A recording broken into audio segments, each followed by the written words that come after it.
नमस्कार। कभी ये ख्याल आया है कि सदियों पहले कही गई कोई बात आज भी हमारी जिंदगी के लिए इतनी सटीक कैसे हो सकती है? आज हम गोता लगाने वाले हैं 16वीं सदी के महान कवि रहीम की दुनिया में, जिनके शब्द आज भी हमें जिंदगी जीने का सलीका सिखाते हैं। तो अपनी बात इसी सवाल से शुरू करते हैं।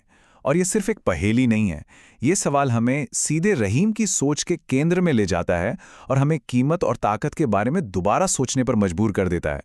इसका जवाब हमारे कई पुराने ख्यालों को हिलाकर रख देगा। तो चलिए सबसे पहले मिलते हैं उस महान शख्सियत से जिनके शब्दों में पीढ़ियों को रास्ता दिखाने की ताकत है। वो एक कवि से कहीं बढ़कर थे। उन्हें हम अपना टाइमलेस लाइफ कोच भी कह सकते हैं। ये हैं अब्दुल रहीम खान खाना, जिन्हें हम सब प्यार से रहीम के नाम से जानते हैं।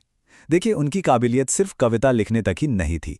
वो एक माहिर दरबारी थे, एक चतुर रणनीतिकार और दिल से एक भक्त भी थे। जिंदगी के इतने सारे रंग देखने की वजह से ही उनकी बातों में इतनी गहराई और व्यवहारिकता है। रहीम असल में भक्तिकाल के एक चमकते सितारे थे। ये वो दौर था जब भक्ति और कविता एक हो गए थे। वो अवधी और ब्रज भाषा जैसी जुबानों में बड़ी आसानी से लिखते थे और रामायण महाभारत जैसे ग्रंथों की उन्हें गहरी समझ थी। और शायद यही वजह है कि नीति, भक्ति और प्रेम पर कहे गए उनके दोहे आज भी हमारी रोजमर्रा की जिंदगी का हिस्सा हैं।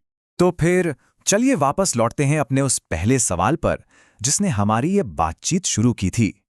इसका जवाब रहीम की पहली ही सीख में छिपा हुआ है। रहीम कहते हैं, रहीमन देखी बड़ेन को लघु न दीजिए डारे, जहां काम आवे सुई कहां करे तलवारे। मतलब साफ है, किसी बड़ी चीज को देखकर किसी छोटी चीज को बेकार समझकर फेंक मत दो। जरा सोचिए, एक तलवार कितनी शक्तिशाली है ना? युद्ध में काम आती है। लेकिन क्या वो एक फटा हुआ कपड़ा सिल सकती है? बिल्कुल नहीं। उस काम के लिए तो हमें एक छोटी सी सुई ही चाहिए। और ठीक उसी तरह एक सुई तलवार का काम नहीं कर सकती। दोनों की अपनी अपनी जगह है, अपना अपना महत्व। तो यहां सबसे बड़ी सीख क्या निकल कर आती है? यही कि हमें किसी को भी किसी भी चीज को कम नहीं आंकना चाहिए। इस समाज में हर इंसान का, चाहे उसका काम कितना भी छोटा क्यों ना लगे, अपना एक खास और जरूरी योगदान होता है। ये बात हमेशा याद रखने वाली है कि हर कोई अपनी जगह पर जरूरी है। ये दुनिया एक बहुत ही उलझे हुए ताने बाने की तरह है और इसका हर धागा, चाहे वो कितना भी पतला क्यों ना हो, अपनी एक खास अहमियत रखता है। तो ये तो हुई चीजों की कीमत की बात। अब चलते हैं इंसानी रिश्तों की उलझी हुई दुनिया में। देखते हैं कि इस नाजुक मामले में रहीम हमारा मार्गदर्शन कैसे करते हैं। प्रेम के रिश्ते पर उनका ये दोहा तो शायद सबने सुना ही होगा। रहीमन धागा प्रेम का, मत तोड़ो चटकाए, टूटे से फिर ना मिले, मिले गांठ परी जाए। मतलब कितना गहरा है ना? प्रेम और भरोसे का रिश्ता एक धागे की तरह ही तो होता है ना, नाजुक। उसे झटके से नहीं तोड़ना चाहिए, क्योंकि अगर वो एक बार टूट गया तो हाँ, उसे जोड़ तो सकते हैं, पर उसमें एक गांठ, वो गांठ हमेशा के लिए रह जाती है। वो रिश्ता फिर कभी पहले जैसा नहीं हो पाता। और प्रेम के बाद बात आती है दोस्ती की। सच्चे दोस्त कौन होते हैं? इस पर रहीम कहते हैं, कही रहीम संपत्ति सगे, बनत बहुत बहुरीत, विपत्ति कसोटी जे कसे, ते ही साचे मीत। तो फिर सच्चे दोस्त की पहचान क्या है?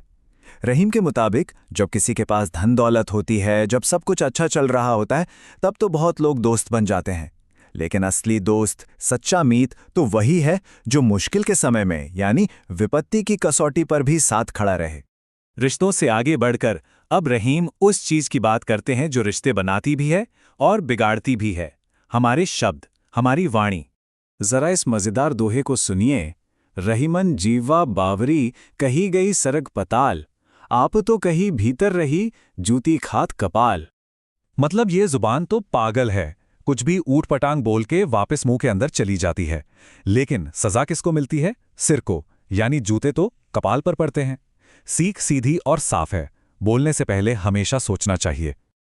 और अब आता है रहीम का शायद सबसे मशहूर और सबसे गहरा दोहा। एक ऐसा दोहा जो एक ही शब्द की ताकत दिखाता है। यहां पानी शब्द पर खास गौर करना है, क्योंकि इसका मतलब उतना सीधा नहीं है जितना लगता है। ये दोहा कमाल का है। देखिए कैसे एक ही शब्द पानी 3 अलग अलग चीजों के लिए सब कुछ बदल देता है। पहले मोती। मोती के लिए पानी का मतलब है उसकी चमक। अगर चमक नहीं तो वो बस एक मामूली पत्थर है। फिर मानुष, यानी इंसान। इंसान के लिए पानी का मतलब है उसकी इज्जत, उसका सम्मान। अगर वो चली गई तो इंसान का कोई वजूद नहीं। और आखिर में चून यानी चूना। चूने के लिए पानी का मतलब है जल। पानी के बिना चूना बेकार है।